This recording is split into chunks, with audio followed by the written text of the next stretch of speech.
우리 시간이 되었습니다. 주일 예배 같이 사도신경으로 신앙 고백하심으로 주일 예배 하나님 앞에 드리시겠습니다. 나는 전능하신 아버지 하나님 천지의 창조주를 믿습니다. 나는 그의 유일하신 아들 우리 주 예수 그리스도를 믿습니다. 그는 성령으로 잉태되어 동정녀 마리아에게서 나시고 본디오 빌라도에게 고난을 받아 십자가에 못 박혀 죽으시고 장사된 지 사흘 만에 죽은 자 가운데서 다시 살아나셨으며 하늘에 오르시어 전능하신 아버지 하나님 우편에 앉아 계시다가 거기로부터 살아있는 자와 죽은 자를 심판하러 오십니다. 나는 성령을 믿으며 거룩한 공교회와 성도의 교제와 죄를 용서받는 것과 몸의 부활과 영생을 믿습니다. 아멘. 찬송가 33장 찬송하시겠습니다.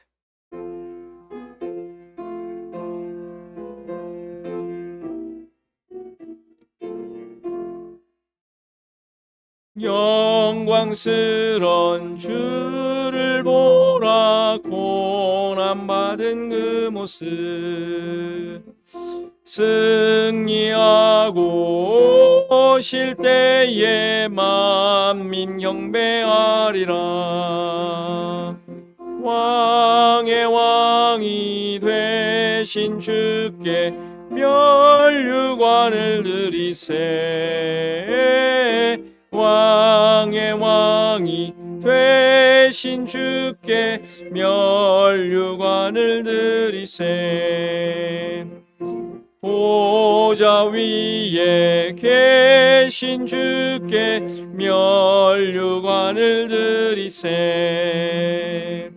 천군 천사 소리 높여 주를 찬송하도다. 왕의 왕이 되신 주께 면류관을 드리세. 왕의 왕이 되신 주께 면류관을 드리세. 죄인들이 조롱하며 가시관을 씌웠네. 성도들과 천사들은 주의 이름 높이네. 왕의 왕이 되신 주께 면류관을 드리세. 왕의 왕이 되신 주께 면류관을 드리세. 만민들의 찬송 소리 하늘 높이 퍼진다. 하늘 보좌 바라보니 기쁨 말량 없도다. 왕의 왕이 되신 주께 면류관을 드리세. 왕의 왕이 되신 주께 면류관을 드리세. 아멘.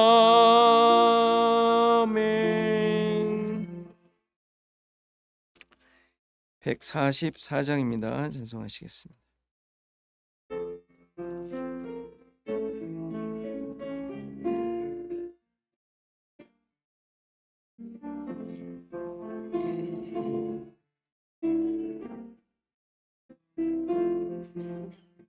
예수 나를 위하여 십자가를 질 때 세상 죄를 지시고 고초당하셨네. 예수님 예수님 나의 죄 위한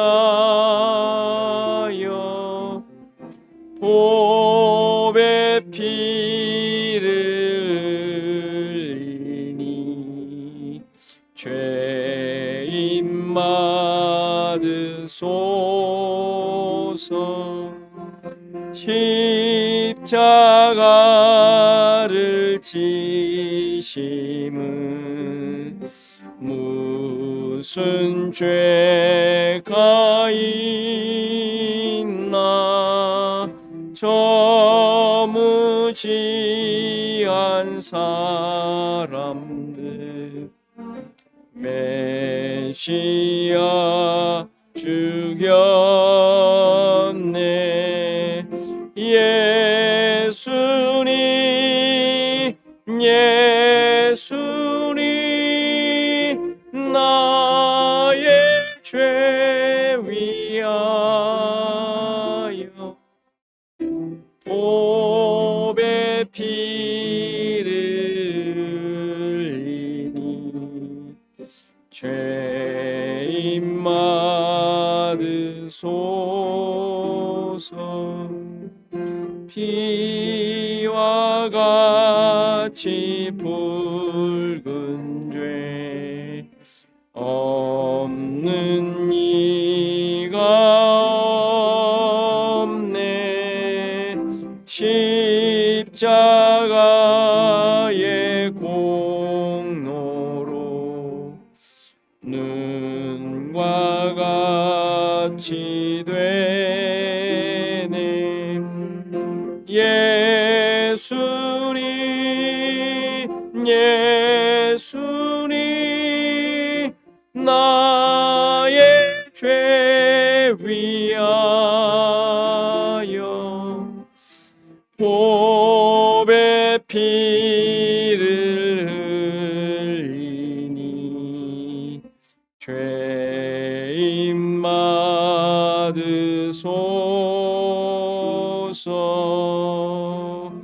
아름답다 예수여 나의 좋은 친구. 예수 공로 아니면 영원 영벌 받네. 예수님 예수님 나의 죄 위하여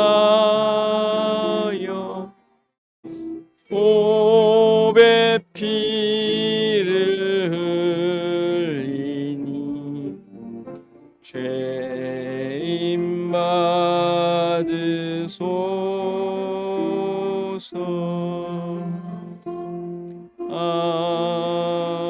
아멘.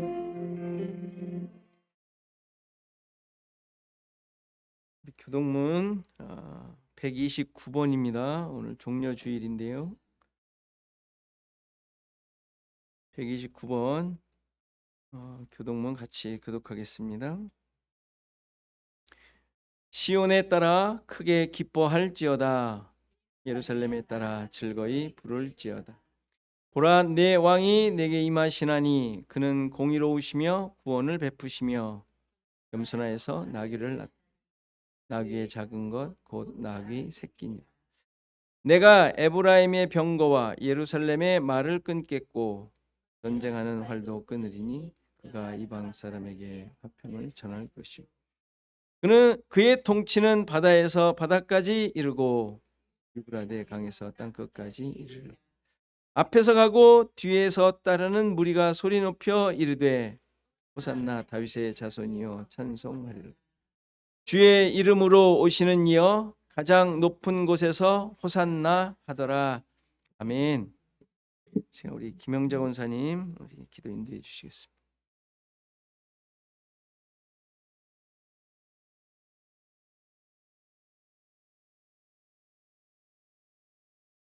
하나님 아버지 감사합니다. 오늘 또 사랑하는 성도들이 이곳에 함께 모여 주님 앞에 예배와 찬양을 드리게 하심을 감사드립니다.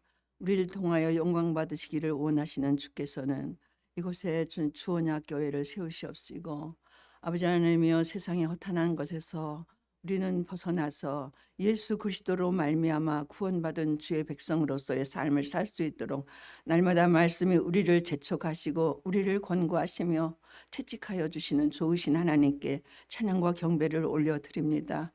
사랑하시는 아버지, 주께서는 십자가에 피 흘리시기까지 우리를 사랑하셨는데 우리는 아직도 옛사람이 죽지 않고 아버지 하나님의 거칠고 험한 세상 속에서 세상과 함께 살려고 발버둥 치는 우리의 모습을 바라보고 우리 주님은 슬퍼하실 줄을 압니다.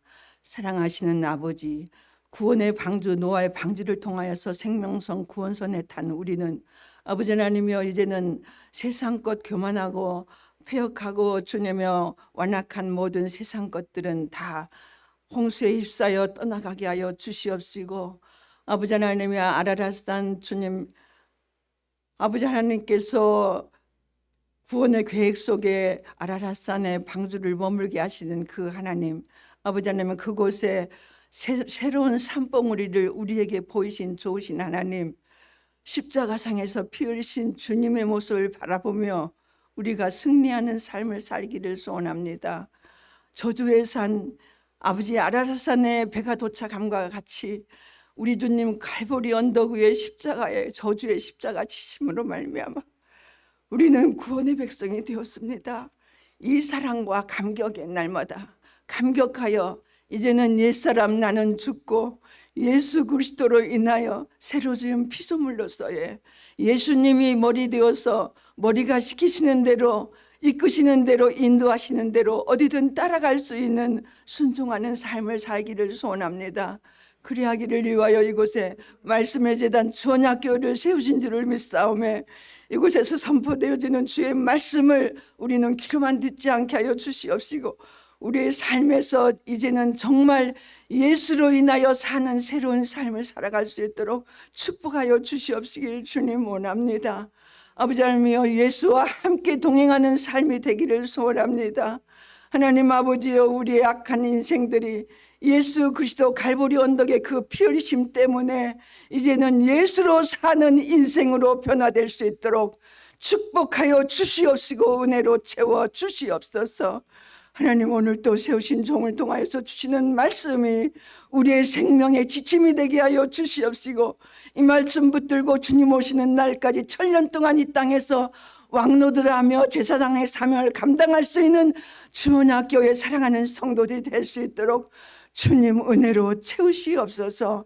오늘은 특별히 주님께서 아버지 하나님 우리 목사님 가정에 장막터를 옮기시옵시고 그곳에서 주님 사랑하는 성도들을 향하여 섬기는 마음으로 오늘 친교를 그곳에서 합니다. 수고하는 주님 목사님 가정 위에 놀라우신 은혜와 축복이 함께하여 주시옵시고 그 거하시는 장막 속에 항상 주님과 동행하는 삶이 이루어질 수 있도록 성령님 함께하여 주시옵시고 주 하나님 축복하여 주시옵소서. 특별히 우리의 연약한 지체들을 위하여 기도합니다.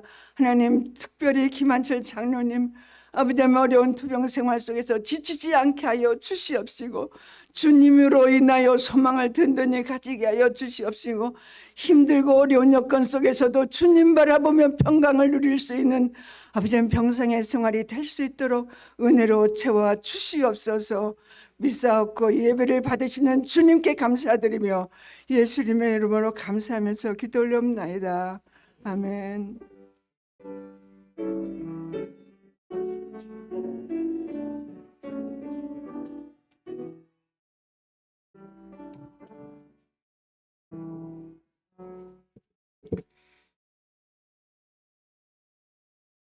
이 시간 다 일어나셔서 하나님의 말씀 받으십니다.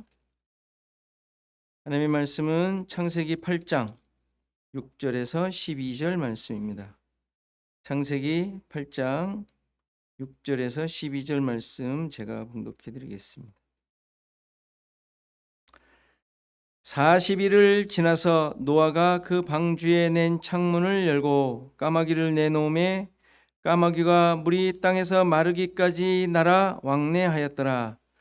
그가 또 비둘기를 내놓아 지면에서 물이 줄어들었는지를 알고자 하매 온 지면에 물이 있으므로 비둘기가 발붙일 곳을 찾지 못하고 방주로 돌아와 그에게로 오는지라. 그가 손을 내밀어 방주 안 자기에게로 받아들이고 또 7일을 기다려 다시 비둘기를 방주에서 내놓음에 저녁 때에 비둘기가 그에게로 돌아왔는데 그 입에 감람나무 새 잎사귀가 있는지라. 이에 노아가 땅에 물이 줄어든 줄을 알았으며 또 7일을 기다려 비둘기를 내놓음에 다시는 그에게로 돌아오지 아니하였더라. 아멘. 앉으시겠습니다. 우리 찬송가 154장 찬송하시면서 헌금 봉헌하십니다.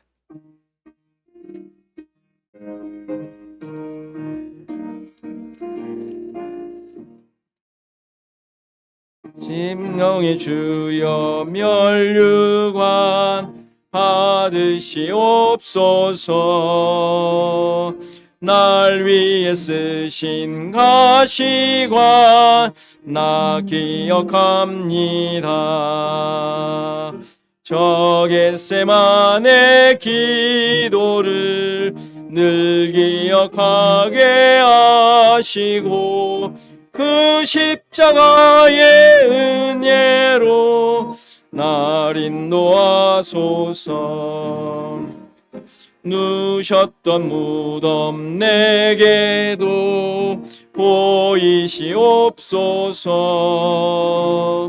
잠드신 동안 천사가 굳게 지키었네. 저 겟세마네 기도를 늘 기억하게 하시고 그 십자가의 은혜로 날 인도하소서. 마리아처럼 새벽에 주께로 갑니다. 빈 무덤 내게 보이사 날 가르치소서. 저 겟세마네 기도를 늘 기억하게 하시고 그 십자가의 은혜로 날 인도하소서. 고난의 잔을 날 위해 다 마셨나이다. 나 항상 나의 십자가 감당케 하소서.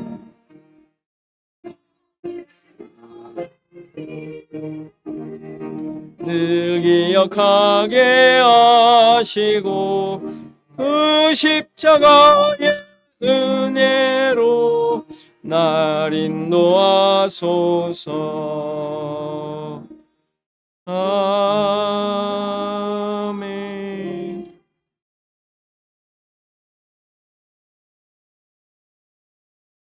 네, 우리 교회 소식 함께 나눕니다. 우리 앞뒤 사람과 인사하시죠. 많이들 아프셔서 이렇게 듬성듬성 계속 기침과 여기 계신 분들은 그래도 건강하신 분인 것 같습니다. 자, 오늘 이번 주에 또 고난주가 아니고 다음 주가 이제 부활주일인데 실은 제가 절기를 잘 안 지키려고 해요. 왜냐하면 이 모든 절기들 역시 예수님의 십자가로 다 이렇게 성취된 내용들이거든요. 뭐 부활절이 다음 주일만 부활절이겠습니까? 늘 부활하신 주님을 늘 기억하고 고난 역시 십자가가 우리의 삶 속에 늘 흔적으로 남아 있는 존재들이니까 그래도 이렇게 이제 온 교회가 다 함께 있으니까 한 번 더 기억하는 시간을 갖도록 하고요. 성찬식도 또 아울러 하도록 하겠습니다. 자, 성경 읽기 욥기 이제 거의 다 후반부 가고 있습니다. 여러분들 잘 따라오셔서 욥기를 통해서 주시는 그 은혜를 또 맛보시기 바라고요. 우리 김한철 장로님이 지난주에 좀 이렇게 갑작스럽게 혈변이 있으셔서 검사를 하셨는데 검사조차도 이제 못 하셨더랬어요. 이제 이렇게 수치가 좀 안 좋아서. 그런데 검사를 했는데 그 이제 치질에서 이제 피가 나왔는데 그게 이렇게 지혈이 안 돼서 피가 나왔다고 그러네요. 저는 또 다른 또 큰 건 줄 알았는데 뭐 다행히 이렇게 상처가 난 거라 아마 그거를 이제 아직은 수술을 하실 수 있는 상황이 아닌 것 같습니다. 또 수치가 또 안 좋아서 검사만 하신 상황인데 계속 기도해 주시면 좋겠습니다. 그럼 오늘은 교제를 저희 집에서 하도록 하겠습니다. 아주 단촐하게 시간이 되신 분들은 또 그쪽으로 오셔도 되는데 여러분들 혹시 오신 분이 혹시 한두 분이 있으시더라도 눈총을 주시지 마시고 예배는 안 드리고 거기 왔냐고 뭐 이런 식. 괜찮습니다. 다 모든 게 우린 예배고 이 예배는 그냥 우리가 함께 모여 고백하며 나누는 예배예요. 이게 절대적인 이거 또 다른 사람들이 보면 이단이라고 그러는데 주일 예배만이 예배가 아니니까 우리의 모든 삶 속에 여러분들이 주님과 함께 동행하며 그분의 은혜를 기리고 감사하며 찬양하면 다 예배예요. 우리가 성도가 함께 교제하는 이 놀라운 시간인데 이거 아깝잖아요. 그래서 나오는 거니까 이런 시간도 여러분들 아낌없이 애써 주시면 좋겠고요. 아무튼 가셔서 우리 맛있는 점심 식사를 하시며 재미있는 윷놀이도 하고 뭐 윷이 있으려나 아무튼 뭐 즐거운 시간을 갖도록 하겠습니다. 자, 음식을 많이 준비했는데 뭐 이렇게 안 오시면 이제 있는 사람끼리 실컷 이제 저녁까지 다 싸가고 하시면 되니까 그렇게 하도록 하겠습니다. 자, 우리 기도하고 말씀 보시겠습니다. 하나님 아버지, 우리의 전 삶이 하나님과 동행하며 하나님이 인도하시며 하나님이 하나님 되심을 고백하는 시간들임을 믿습니다. 그래, 우리의 모든 것들이 주님의 것이고 또 주님의 인도하심 가운데 드러난 열매 맺은 것들임을 믿습니다. 이러한 믿음이 흔들리지 않게 하시고 어디에서 무엇을 하든지 함께 주님의 뜻을 이루어가는 그런 놀라운 시애틀 주언약 교회 성도들 되게 하옵소서. 오늘도 우리가 함께 한 마음이 되어 예배하며 또 말씀을 나누며 우리에게 주신 하나님의 역사가 무엇인지 나누는 귀한 시간을 갖사오니 하나님 도와주시고 함께하여 주셔서 이러한 기쁨이 정말 천국에서의 주님과의 기쁨을 맛보는 것임을 깨닫고 이 시간들을 통하여 이러한 상황들을 통하여 하나님의 백성됨, 정말 하나님의 하나님 되심, 또 우리 모두가 한 형제 자매 된 놀라운 사실을 함께 나누는 그러한 일들이 있도록 주님 도와주옵소서.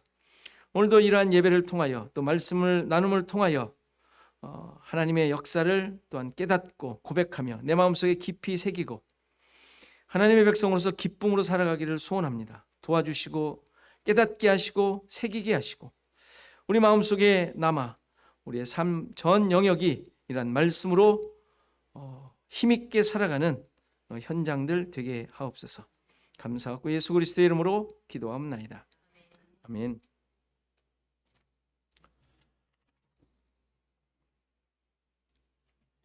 자, 우리는 창세기를 통하여 하나님의 구원 역사라는 기준으로 보고 있습니다. 온통 예수 그리스도를 통하여 이루실 구원을 모든 사건들을 통하여 보여주고 계시는 거예요.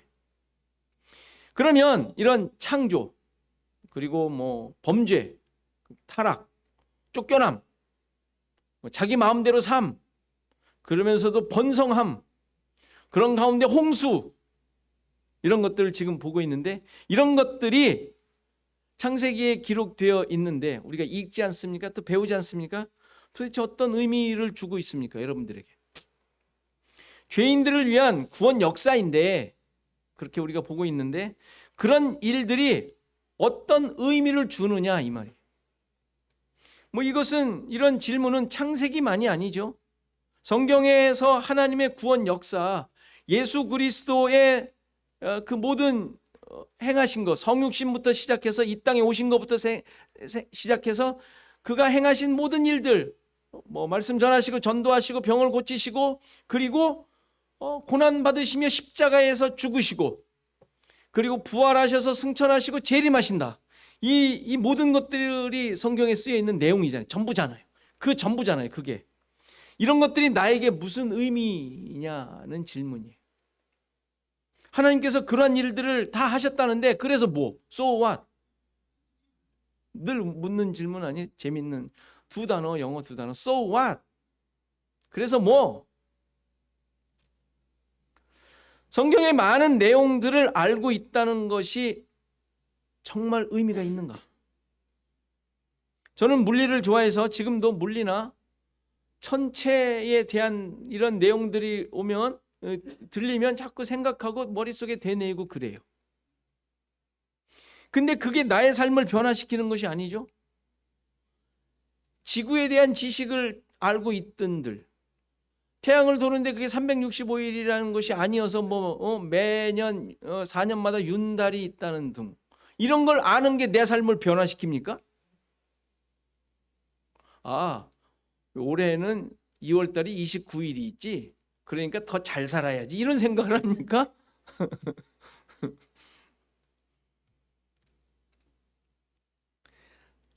삶을 변화시키지 않을 뿐만 아니라 이것이 신앙적인 면에서도 특별한 의미를 가져다 주는 것도 아니잖아요.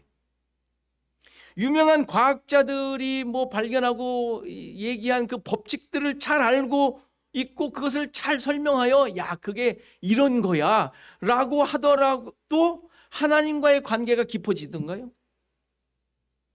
그럼 저보다 그것을 발견한 그 사람이 더 깊어져야지. 그렇지 않겠어요? 굳이 이점이 있다면 그런 자연과 우주를 하나님께서 만드셨다라는 놀라움 정도? 놀라움을 갖는 거? 그렇지 않아요? 그런데 성경에 대한 지식도 이룰 수 있다라는 거예요. 성경에 대한 지식. 머릿속에 아는 것만으로 있다면 그것으로 인해 하나님과의 관계가 성숙하지 않더라는 것이죠. 아무리 어디에 무슨 말씀이 있고 그 말씀과 이 말씀이 어떤 연관이 있어 무슨 뜻이다 라고 척척 박사처럼 이야기를 하더라도 많은 성경학자가 그러하듯이 내가 죽었던 자이며 죽어야 할 죄인으로 자신이 발견되고 은혜로 살아난 자임이 고백되지 않는다면 그냥 책꽂이에 껴있는 백과사전과 다르지 않아요. 근데 백과사전 언제 보세요? 1년에 2번 보잖아요. 2번. 갑자기 누가 물어봤는데 생각이 안 나서 쳐다보는 거. 갑자기 뭔가를 하다가 야 이게 뭐지 해가지고 내가 끊어보는 거. 2번밖에 안 봐요. 1년에. 아니 평생에 한 3번 보려나? 이게 백과사전이라고요. 성경이 그럴 수 있다고요. 성경이. 요즘 주중 독서 나눔에서 보고 있는 기독교의 핵심 진리 102가지라는 책이 있는데 그 책은 조직신학의 내용을 좀 더 쉽고 간단하게 쓴 책이에요. 성경에 대해, 하나님에 대해, 예수님과 성령에 대해, 타락과 구원에 대해, 그리고 교회와 종말에 대해 서술한 내용이에요. 조직신학의 그 주제들이거든요. 지금 말한 것들이. 쉽게 풀이해서 쓴 거지만 아무래도 그 조직신학이라는 틀에서 벗어나기가 쉽지 않은 것 같습니다. 그래서 우리가 그 모임에서 그냥 읽고 끝나면 사실을 확인하고 그냥 지식으로 남는 것에 지나지 않는 책이 되기 때문에 서로 그 내용을 나누며 나에게 또 적용시키고 하나님께서 일하시고 역사하신 그 사실이 나에게 어떻게 또한 일어났는지 또 나의 삶에 어떤 의미가 있는지 이런 것들을 확인하고 함께 나누며 이 책의 내용이 그냥 지식으로 남지 않고 그래도 하나님이 역사하신 말씀으로 역사하는 내용이 되도록 애쓰고 있어요. 그래야죠. 이 책이니까. 그래도 책인데 하나님에 대해 성경에 대해 배우는 책인데 그렇게 남아야 되지 않겠어요? 그렇게 역사되어야 되지 않아요. 예를 들어 어저께 토요반에서 나눈 내용은 하나님의 역사와 작정이라는 내용 중에서 창조, 섭리, 그리고 기적과 이적에 대한 내용이었어요. 그것을 나눴어요. 하나님이 일하신 게 많이 있지만 그중에 창조, 그다음에 섭리라는 게 있죠. 다스리는 거. 그리고 기적과 이적, 기적과 이적 이런 내용을 나눴습니다. 그 중에 섭리라는 것은 하나님께서 창조하신 세상을 다스리시고 이끄시는 그 일하심을 말하는 단어예요. 섭리라고 해요. 그럼 하나님께서 이렇게 창조하신 세상을 섭리하신다는 사실이 무슨 의미가 있습니까? 섭리의 목적이 무엇일까요? 그것을 알고 깨달은 내가 그런 하나님이 그렇게 다스린다고 하니까 그러니까 평안하지. 신자에게 평안을 주는 것이 목적일까요? 물론 하나님께서 다스리시기에 신자들은 평안할 수 있습니다. 당연히 이러한 하나님의 다스림으로 우리의 삶에 대하여 평안함을 고백할 수 있어요. 그럼 우리 평안하라고 다스리시는 것입니까? 그렇다고 대답하면 큰일 나요. 왜냐하면 항상 평안하던가요? 그럼 하나님이 다스리다 말다 그래요? 아니잖아요. 나 평안하라고 다스리시는 게 아닌 건 확실해요. 그렇죠? 내 꼴을 보니까 알 수 있어요. 그러면 하나님의 능력이 그런 섭리를 다스리는 그 능력이 전지전능하신데 신자들이 이 세상에서 승리자처럼 떵떵거리며 살라고 전지전능한 것이 아니잖아요. 우린 그건 알잖아요. 마찬가지인 거예요. 절대 그건 아니죠. 전지전능하시다는 것이 신자들에게 승리자처럼 떵떵거리며 살라고 전지전능하신 게 아니잖아요. 무한 능력의 하나님이시지만 자기 백성에게 힘을 주시기 위해 가지신 능력이 아니잖아요. 여러분들에게 능력 주려고 하나님이 체육관 다니세요? 힘을 막 갖고 계시는 거예요? 아니잖아요. 약간 기분이 상하신 것 같아. 하나님이 그러시지 않나? 이렇게 생각할 수도 있는데 웃기지 말라는 식으로 얘기를 하니까 조금 기분이 상하시지 않았나? 나의 평안과 나의 승리와 내가 이 세상에서 떵떵거리며 살기 위해서 하나님이 계신 게 아니란 말이에요. 하나님의 일하심을 알고 깨닫고 어떠하심에 대해서 우리가 고백하는 것은 그런 하나님을 이용하라는 것이 아니라 그런 하나님이심을 확인하고 배워 내가 어떤 존재인지를 고백하고 그분의 인도와 은혜가 아니면 살 수 없음을 알아 그분 앞에 항복하라는 거예요. 항복. 그분을 데리고 나가 저 사람 때려주라는 게 아니라 그분을 손잡고 나가 하나님 쟤 좀 혼내주세요. 아니면 하나님 이거 좀 해결해 주셔야겠어요. 가 아니라 그런 하나님 앞에 내가 누구인지를 깨달아. 어떤 존재인지를 깨달아 항복하라는 거예요. 많은 신자들이 믿음을 세상살이의 수단으로 이용하려 그래요. 신자들이 믿음이라는 걸 가지고 세상살이의 수단으로 쓰는 거예요.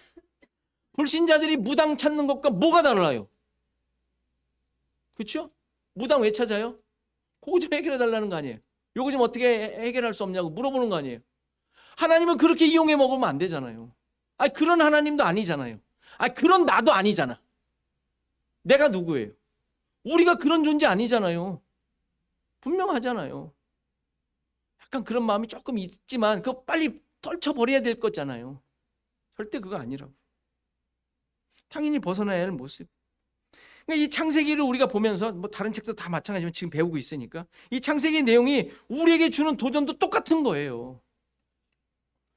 이런 하나님에 대해서 알고 배우고 깨달아 이용해 먹으라는 게 아니죠. 홍수 사건으로 하나님께서 의도하시고 드러내신 것은 하나님께서 죄인들을 향하여 얼마나 사랑과 관심으로 구원하려고 하시는지 계획하신 것인지 보여주는 것이잖아요. 그리고 이 사실을 통하여 신자들은 나를 향한 역사이심을 깨닫고 고백하는 거죠. 그리고 자신의 모습을 깨닫고 하나님의 섭리를 의지하는 삶을 사는 것, 이게 참된 신자의 자세인 거예요. 창세기를 보며 우리 자신들을 되돌아보고 고추 잡아야 될 모습인 것이죠. 오늘 읽은 본문도 이러한 하나님의 일하심을 보여주는 내용이에요. 6절을 보면 40일이 지났다고 하죠. 잘 아시듯이 40이라는 숫자는 성경에서 하나님의 뜻이 이루어지는 기간이에요. 특히 고난과 기다림의 기간, 신자들이 훈련받는 기간, 그렇죠? 그리고 하나님의 뜻이 이루어지는 그런 과정을 의미하는 숫자가 40이라는 숫자예요. 따라서 40일이 지났다라는 말은 하나님의 시기가 되었다는 의미예요. 계획하신 바가 이루어졌다라는 뜻이란 말이에요. 40일이 지났다라는 말은. 그러면 하나님의 의도하신 그 계획하심이 이루어진 내용이 무엇일까요? 노아가 보여주고 있어요. 노아의 행동을 통해 알 수 있어요. 노아가 어떻게 합니까? 무엇을 합니까? 방주에 낸 창문을 열었다고 해요. 이것이 무슨 의미일까요? 별 의미가 아닐 것 같아요. 그냥 창문을 열었으니까. 창문 열만 하잖아요. 창문을 어떻게 만들었을까? 그때 유리가 있었을까? 유리였을까? 그냥 나무로 다 막은 문일까? 이런 거는 아무 필요 없는 상상이에요. 어쨌든 창문을 열었답니다. 그냥 있는 창문을 연 것으로 생각할 수 있지만 이 창문은 앞서 방주를 만들 때 설명되었던 창문으로 짐작할 수 있어요. 6장 그 앞에 16절을 보면 창을 내는데 어떻게 내라고요? 위에서부터 한 규빗 되는 곳에 옆으로 내라라고 되어 있어요. 그러니까 옆으로 나 있는 거, 보통 위로 나 있다고 가끔 생각할 수 있는데 옆으로 내라고 했으니까 옆에 나 있는 것으로 보는 게 확실해요. 위로 놨으면 다 그 물 새지 않겠어요? 혹시 비 오는데, 그렇죠? 셀 수도 있지만 위로 낸 것 같지는 않습니다. 위에서 옆으로 내는 것이죠. 근데 이때 창은 우리가 생각하는 일반적인 창이 아니라 그랬어요. 그렇죠? 뭐라 그랬어요? 그 단어의 의미가, 그 창이라는 단어의 의미가 그냥 창문, 윈도우가 아니라 빛, 정오, 대낮이라는 단어라 그랬어요. 그리고 내다, 창을 내다 할 때 그 내다라는 말이 이루다라는 의미라 그랬어요. 이루다. 그러니까 창을 위로부터 한 규빗에 내라는 말은 위로부터 주어지는 빛, 진리, 그 진리를 통하여 진리를 깨달아 방주가 완성되었음을 의미하는 표현이었단 말이에요. 막 만드는 게 아니라 이 방주가 어떻게 만들어진 것인지를 보여주는 표현이었단 말이에요. 그러니까 방주라는 존재는 하나님께서 함께 하시는 집, 성전으로 만들어진 것, 하늘로부터 주어지는 진리, 빛이 담겨진 집이라는 뜻이란 말이에요. 우리를 의미하는 거예요. 우리 예수 그리스도를 의미함과 동시에 우리 신자들을 의미하는 거라고 얘기했잖아요. 그러니까 그 모든 것들이 그냥 만든 물리적인 건축학적인 표현들이 아니라 이러한 하나님의 구원하시려는 그 성도를 향한 어떻게 만드시는지, 어떻게 구원하시는지를 계속 표현하고 있는 내용들이란 말이에요. 자, 이렇게 표현된 그 창이었는데 홍수가 지난 후에 노아가 연 창문은 이때 만들어진 창과는 전혀 다른 창문이라는 사실이. 또 단어가 달라졌어요. 본문에 나오는 창문이라는 단어는 구멍을 뚫다, 상처를 내다, 더럽히다 라는 단어에서 온 명사예요.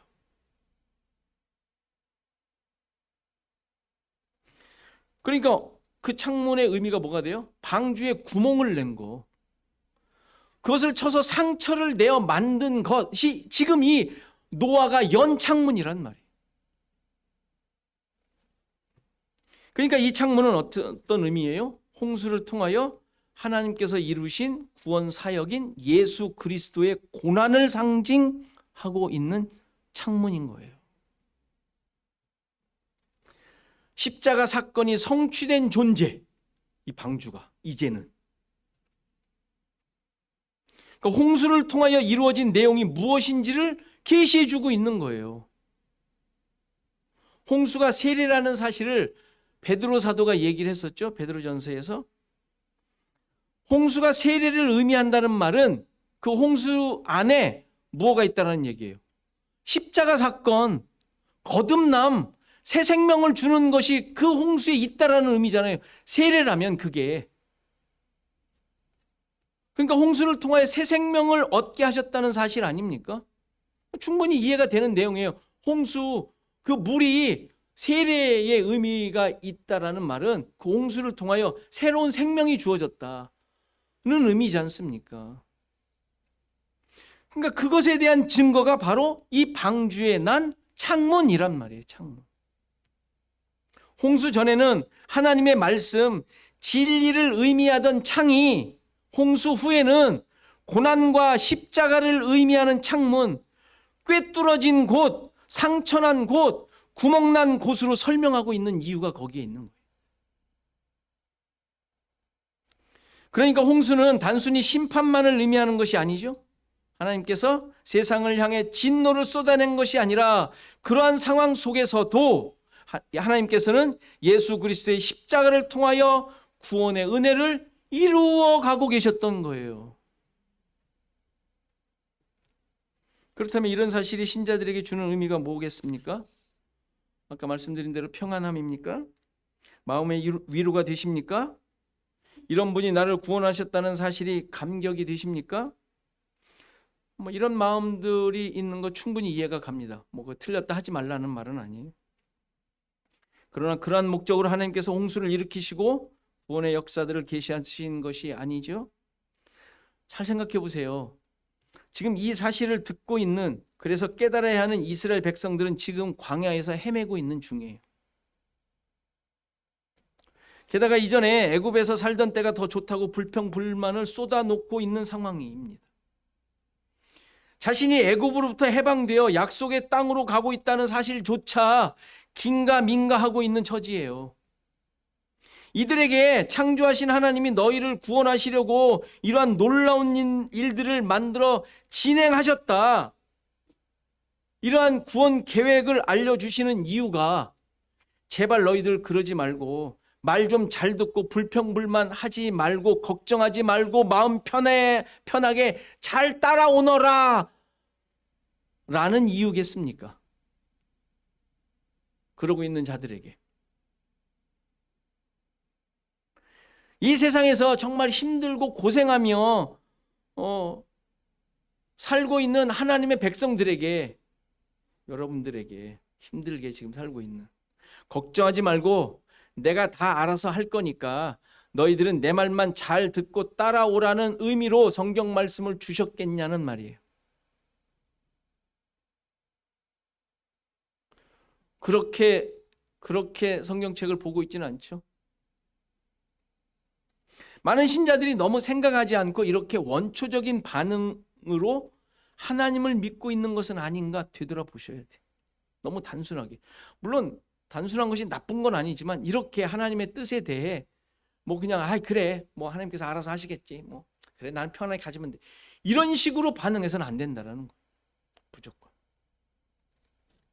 물론 하나님을 믿으면 마음도 편해지고 평강이 찾아오는 것은 당연한 거예요. 그러나 그것이 목적이 아니라 하나님의 구원 역사가 이렇게도 창조 때부터 집요하게 계획되어 성취되어 왔고, 그러한 일하심이 죽어 마땅한, 아니 죽어 있는 죄인들에게까지, 심지어 나에게까지 이루어졌음을 확인하고 깨달아 그 사실 앞에 무릎을 꿇고 자복하며 감사와 찬양을 올리는 것, 그 하나님의 뜻과 명령이 무엇인지 늘 귀 기울이며 그 뜻대로 살기로 작정하며 살아가는 것, 이것이 하나님의 일하심의 목적인 거예요. 이제 노아는 이렇게 새롭게 구속의 역사를 드러낸 창문을 통하여 특별한 또한 행동을 보여줍니다. 까마귀를 내놓았는데 까마귀가 물이 땅에서 마르기까지 날아 왕래했다고 하죠. 이 사실을 가지고 많은 사람들이 연구를 했어요. 연구를 많이 해요. 왜 까마귀를 놨을까? 먼저 놨을까? 왜 까마귀는 계속 왕래했는가? 까마귀는 도대체 방주로 돌아왔는가? 뭐 이런 의문들이 참 많았습니다.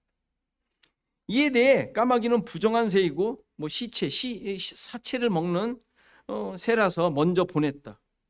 뭐 죽은 그 사체를 먹느라 방주로 돌아오지 않았다는 식의 새의 어떤 특성을 가지고 그러한 의문에 답하곤 하죠. 뭐 그 다음에 비둘기를 보낸 것은 반대의 의미로 뭐 정결하고 깨끗한 순결한 존재로 이해하곤 했습니다.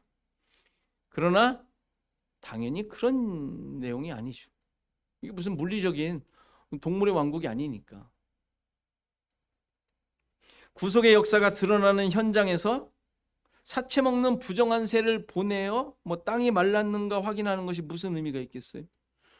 까마귀는 땅이 말랐는가를 확인하기 위해 보낸 것도 아니에요. 거기 그렇게 나와 있잖아요. 비둘기에게 그랬지 그냥 까마귀는 그게 아니었습니다. 노아가 까마귀와 비둘기를 내보내는 건 역시 특별한 의미가 있는 내용입니다.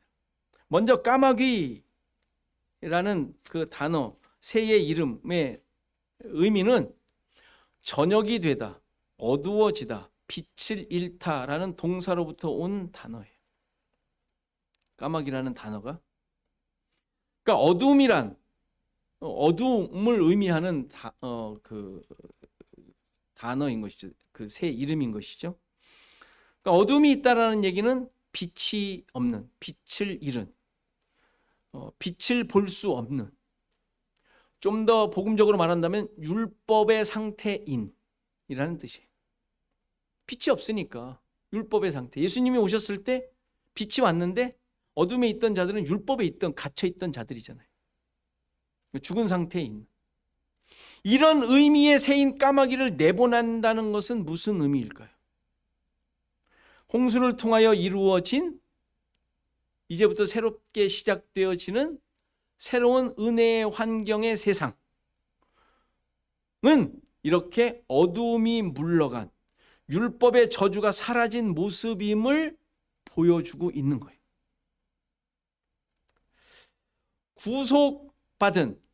구속되어진 방주에서 새로운 생명을 가진 자들이 살아갈 세상은 이렇게 어두움이 물러간, 어두움이 없는 율법의 저주가 제거된 세상이라는 것을 상징적으로 보여주고 있는 것이죠.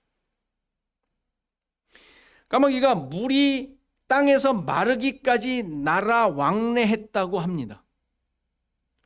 물이 마르고 땅이 드러나는 것은 이미 앞서 우리가 창조 사건을 볼 때 셋째 날에 묻이 드러나는 것이 어떤 의미인지를 가지고 설명할 때 했었습니다. 묻이 드러나는 것은 하나님의 구원 역사라고 그랬어요. 이스라엘 백성이 애굽에서 나올 때, 가나안에 들어갈 때 강이 갈라져 묻이 마른 땅으로 드러나는 것을 의미한다고 했죠. 그러니까 여기서 물이 땅에서 마른다, 땅이 드러난다라는 것은 하나님의 구원 역사예요. 그러니까 구원 역사가 확인될 때까지 까마귀는 계속 날아 왕래했다라는 표현을 하고 있는 것이죠. 근데 여기서 까마귀가 날아 왕래했다라고 했는데 방주를 왔다 갔다 했다는 의미처럼 보이지만 원래 의미는 방주를 떠나 왔다 갔다 배회하고 있었다라는 뜻이에요. 방주에 오지 않습니다. 여기서 나라라는 말이 그냥 떠나라는 단어예요. 떠나. 그것은 그 가인이 여호와 앞을 떠나 할 때 그 떠나하고 똑같은 단어예요. 그러니까 돌아오지 않는 것이죠. 하나님의 은혜로 방주로 돌아오지 않는. 그러니까 떠나 그가 왕래하다가 없어진 거예요. 당연히 그래야 되지 않겠어요? 어두움이니까. 그러니까 하나님의 이제 물이 마르기까지 까마귀가 날아 왕래했다는 표현은 이렇게 하나님의 구원이 완성이 되자 어두움은 완전히 물러가게 되었다라는 의미로 까마귀를 내보냈던 것이죠. 너무도 당연한 모습이라고 생각할 수 있습니다. 하나님께서 기억하신 자들. 지금 8장 1절에 나오죠. 하나님이 기억하셨다. 씨가 있는 자, 생명이 있는 자, 하나님께서 생명을 주신 자, 씨를 가진 자, 새 생명을 가진 자, 이들이 살아가야 할 세상은 당연히 어두움이 없어야 되죠. 어둠이 물러간. 그래서 하나님의 약속이 성취된 새 하늘과 새 땅이어야 되는 거예요. 당연한 것이죠. 그리고 이 모습은 미래에 이루어질 내용이 아니라 예수 그리스도로 말미암아 주어진 신자들의 모습인 거예요. 신자들의 삶의 환경인 것이죠. 하나님의 빛을 따라 어둠이 물러간, 그래서 새로운 생명을 가지고 살아가는 자들의 모습을 보여주고 있습니다. 여러분들이 그런 존재인 거예요. 그러니까 여러분들의 모습에 참담한 모습을 볼 때마다 되뇌이셔야 돼요. 내가 이런 자들이 아닌데, 나의 본질이 이게 아닌데, 이게 기도 제목이어야 되고 하나님 앞에 무릎을 꿇고 자복해야 될 내용인 거예요.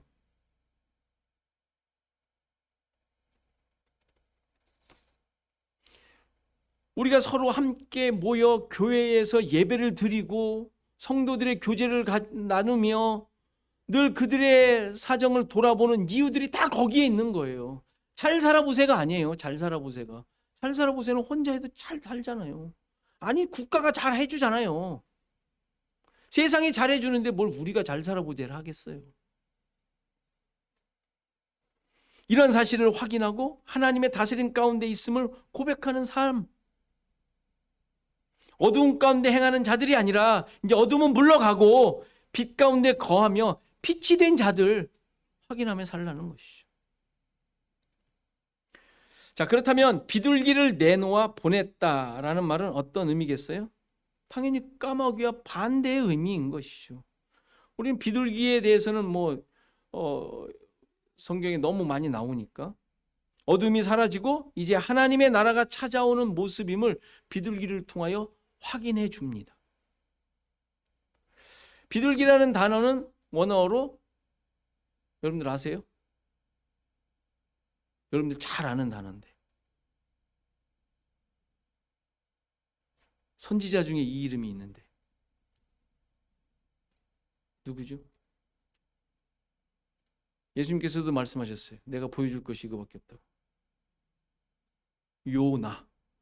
요나라는 말이 히브리어인데 그게 비둘기라는 뜻이.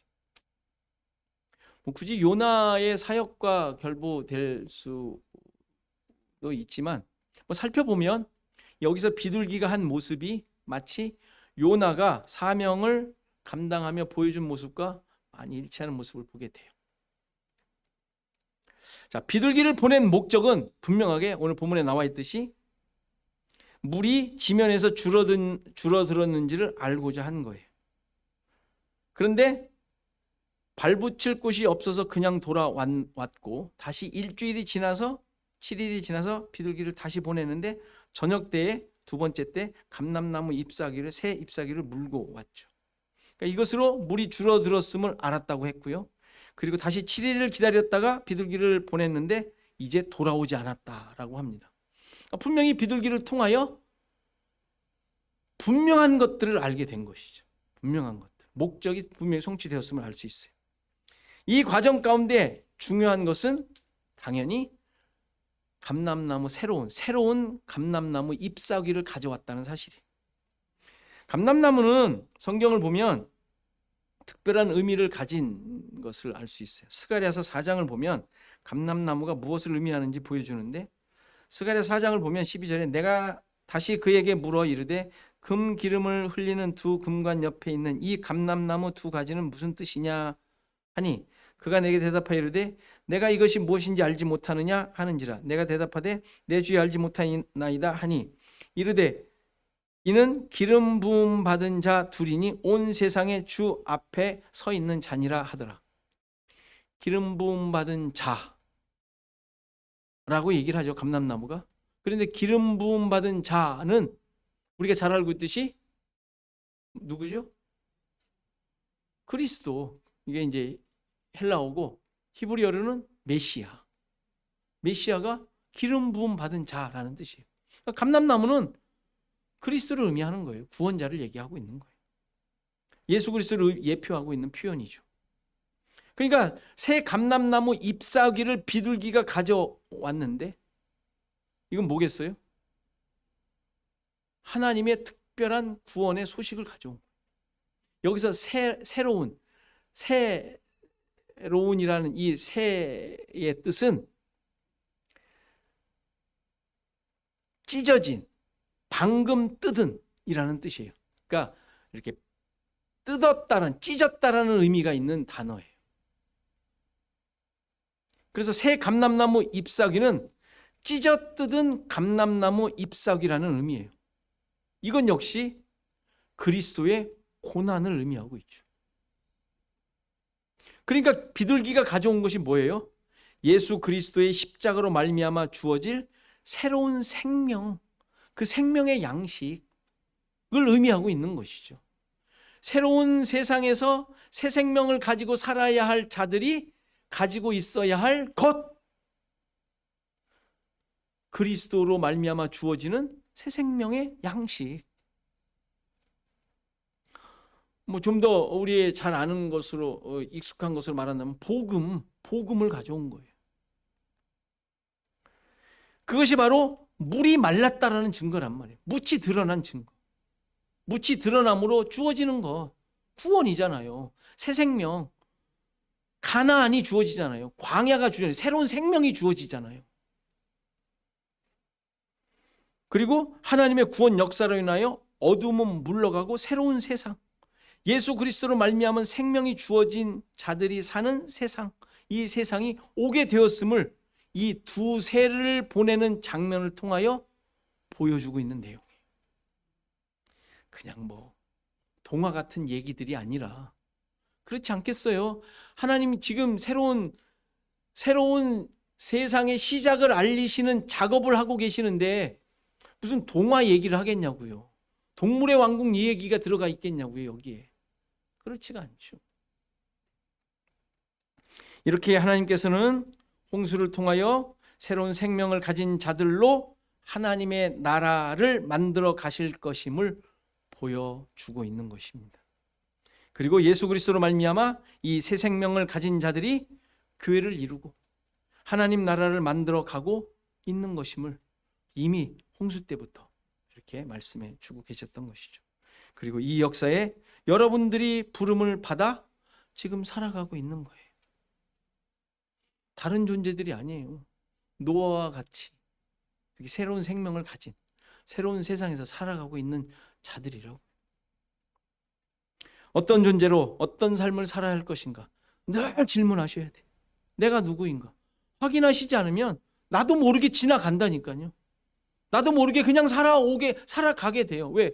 그게 훨씬 더 우리의 환경에 더 많이 접하고 있고 더 많이 있으니까. 늘 고민하며 말씀 앞에 무릎을 꿇어야 할 것입니다. 이 자리와 가치를 잊지 않고 살아가시는 우리 시애틀 주원학교의 모든 성도들 되시기를 간절히 바랍니다. 다 같이 일어나셔서 421장 찬송하시겠습니다.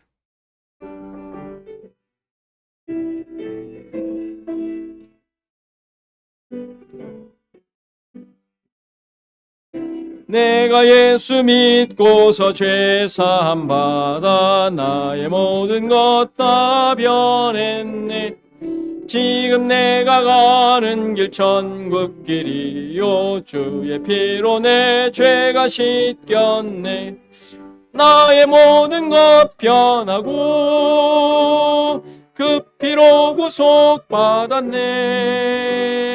하나님은 나의 구원 되시오니 내게 정죄함 없겠네. 주님 맑은 빛 되사 어둠에 치니 나의 모든 것 다 변했네. 지금 내가 주 앞에 온전케 됨은 주의 공로를 의지함일세. 나의 모든 것 변하고 그 피로 구속 받았네. 하나님은 나의 구원 되시오니 내게 정죄함 없겠네. 내게 성령 임하고 그 크신 사랑 나의 맘에 가득 채우며 모든 공포 내게서 물리치시니 내 맘 항상 주 안에 있겠네. 나의 모든 것 변하고 그 피로 구속 받았네. 하나님은 나의 구원 되시오니 내게 정죄함 없겠네.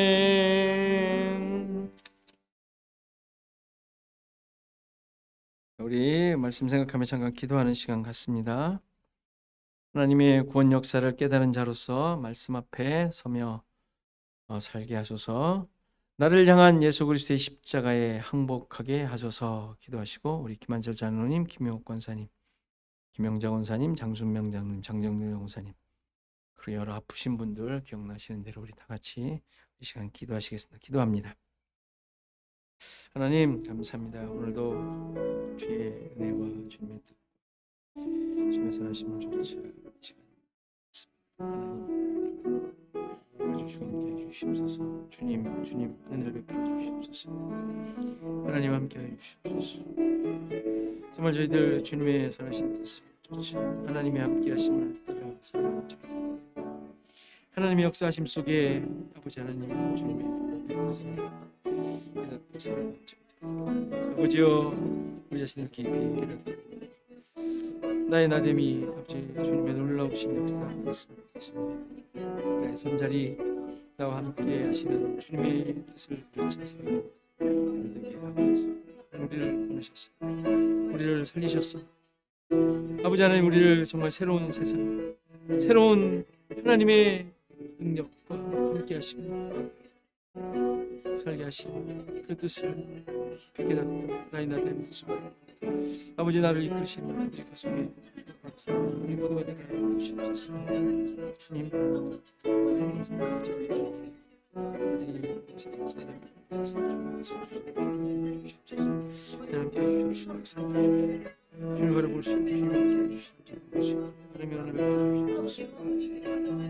아버지 하나님 인도해 주시옵소서. 아버지 하나님 잡아주시옵소서. 하나님 베풀어주시옵소서. 아버지 하나님 은혜를 베풀어주시옵소서. 주님 그대의 힘 주시고 함께 해주십시오.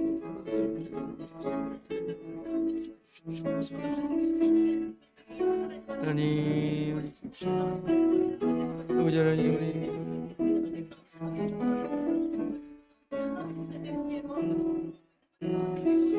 하나님의 은혜를